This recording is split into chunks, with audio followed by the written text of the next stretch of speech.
What's going on, world? It's your boy Holiday Zay with Let's Talk Ship, and today I want to cover simply cruise ship etiquette. Now, some people might find these things not on their level. Some may not like this etiquette. Some may willingly and openly violate some of this cruise ship etiquette that I'm going to discuss today, but that's okay. But these are just things to be mindful of when you go on your next cruise vacation. So with that, let's talk ship.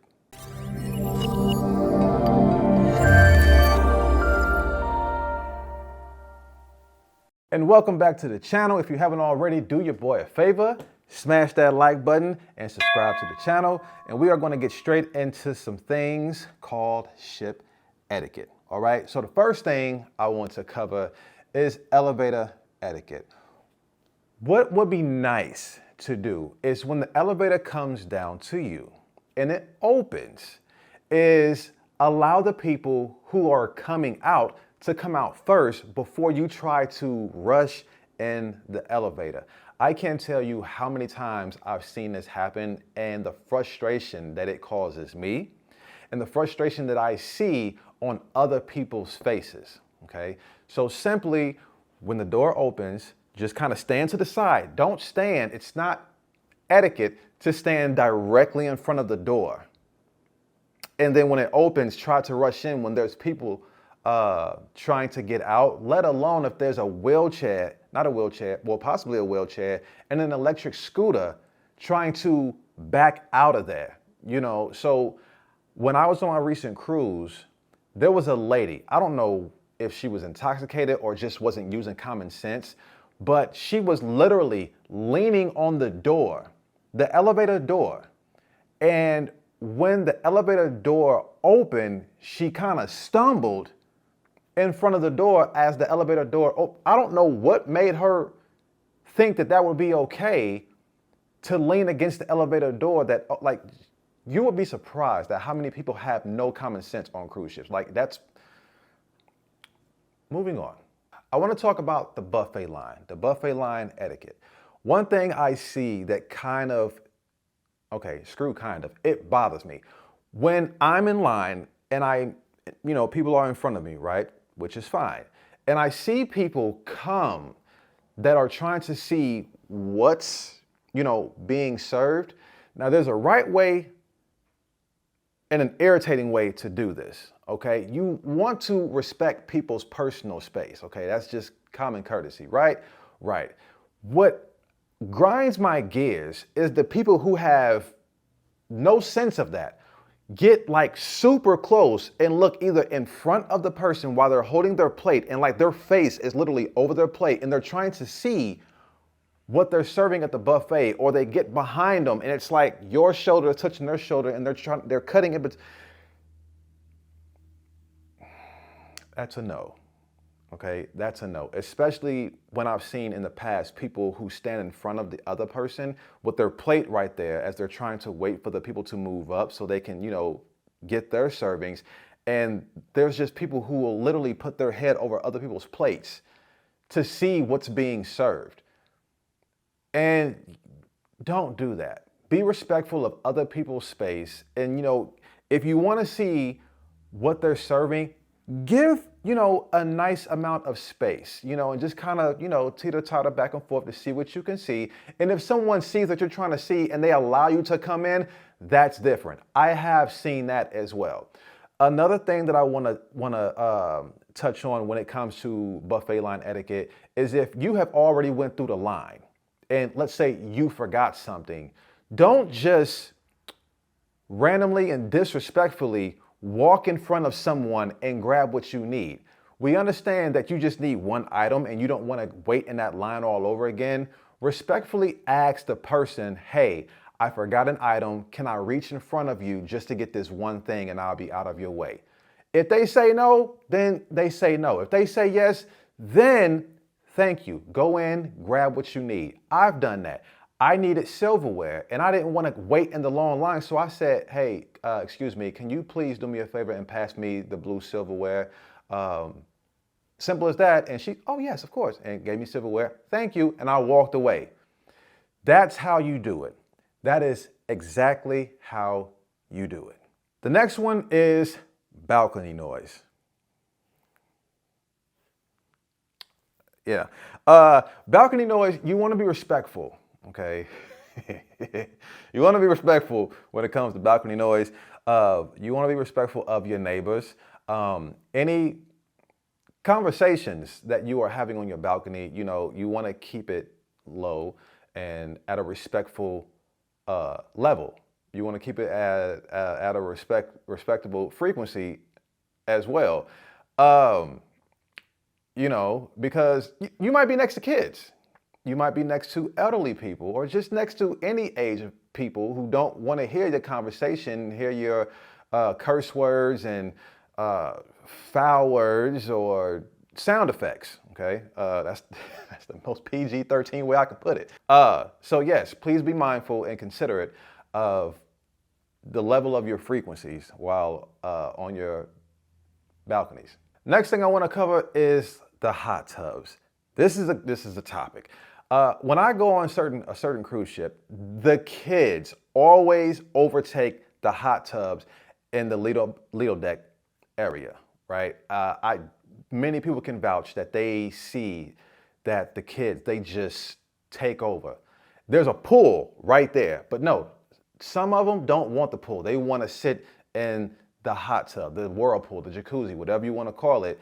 And they treat it as a mini warm pool and they're splashing water all over the place. It's meant to be a place of relaxation, right? However, many parents allow their kids and teens to run wild and take over these whirlpools and be inconsiderate of that space of other people around them, right? So,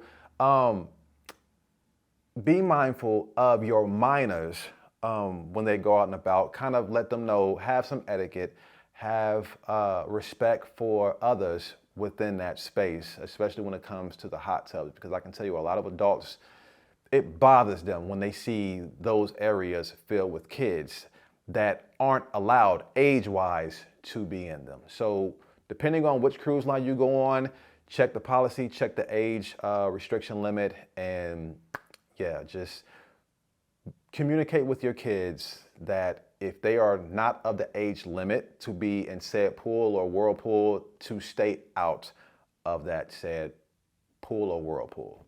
The next one I want to get to, I've been seeing this a lot on social media, is running in the hallway. The latest trend that I've been seeing are teens playing either hide and go seek or tag in the hallways, running full speed at night through the hallways. It is super loud, okay? I've been on cruise ships and I've heard running before. However, they're making it a trend now to be playing tag, running up and down the hallways. It's bad enough when you have people playing ding dong ditch and things like that, banging on people's doors and take off running. Like, not cool. Be kind and courteous of others. And be mindful of the people who are trying to rest and things like that. Don't run up and down the hallways. The next one I want to cover is, this has made articles in the past, and that's chair hogging, okay? That's for the people who wake up super early in the morning and take their article of clothing, towels, books, things like that, big beach hats, and go out and simply occupy the chairs and then leave for long periods of time before they return. Now, some cruise lines have implemented a rule, a policy, where if you're gone for a certain period of time and the guard on duty notices that, by the policy now, they have all right to remove your items to allow other guests who are nearby waiting for seating to take over your lost chair, right? Because chair hogs are a real thing, and it has become a nuisance on cruise ships, and it's annoying.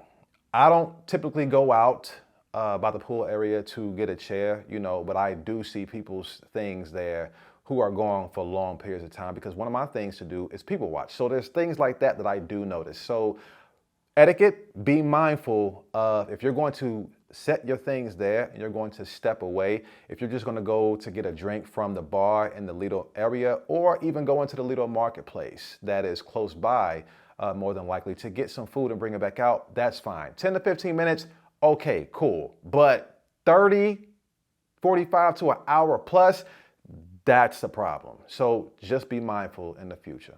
The next one, this one, it's actually banned for certain cruise lines and destinations, are Bluetooth speakers, okay? No one wants to hear your Sexy Red and your Cardi B and your other vulgar music, okay?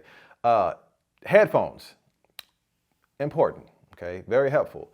It has gotten to a point on a cruise line to where they completely banned Bluetooth speakers altogether, and on a different cruise line, they have banned it on a certain private island of theirs. So just tap into the rules and the policy of the cruise line when it comes to Bluetooth speakers. And if you come across a cruise line that does allow Bluetooth speakers, be mindful of the volume and the people around you, what you're playing and at, the level that you're playing it at.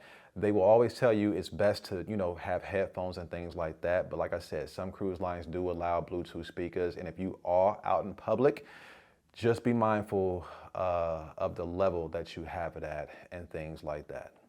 This one, dress code, straight to it. Elegant night, okay?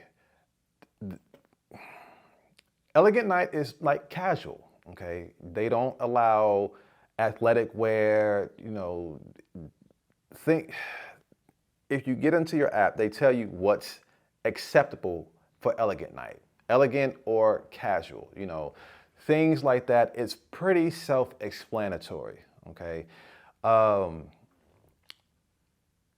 Overall dress code, you don't want to be too revealing because somebody's more than likely going to complain and someone may approach you, especially if they deem it to be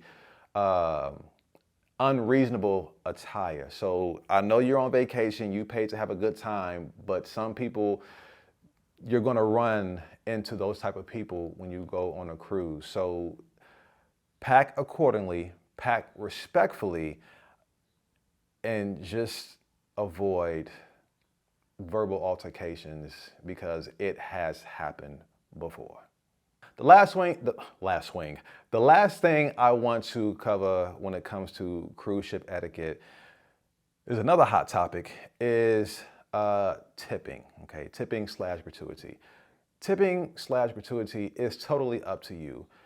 Don't feel obligated to pay something above and beyond. Do what you can, okay?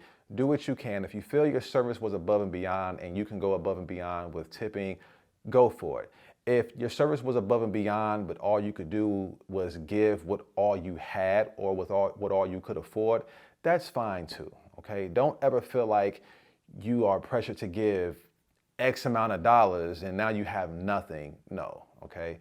When it comes to gratuity, if you want to prepay, feel free to do that. Or if not, and you want to remove it and just pay as you go and do what you can, that's fine too, okay? Just don't go on a cruise feeling obligated to do anything. However, tipping is accepted and it is appreciated. Don't feel forced and or pressured when it comes to that. So that was the end of cruise ship etiquette. I already know that some people may not agree with everything, and I may have people watching this video who say, oh, well, I'm not doing that. It's my cruise. I'll do what I want to do. That's totally fine, okay? This is simply for the people who are possibly new, possibly did not know certain things or had a perspective unlocked, like, oh, okay, well, I can do that. You know what? I have done that in the past, and that's not right. I want to do better. This is for those people, okay? So I appreciate you guys for watching. I appreciate your time. Do your boy a favor, smash that like button and subscribe to the channel. And always, always, always be grateful and embrace the day. And until next time, peace.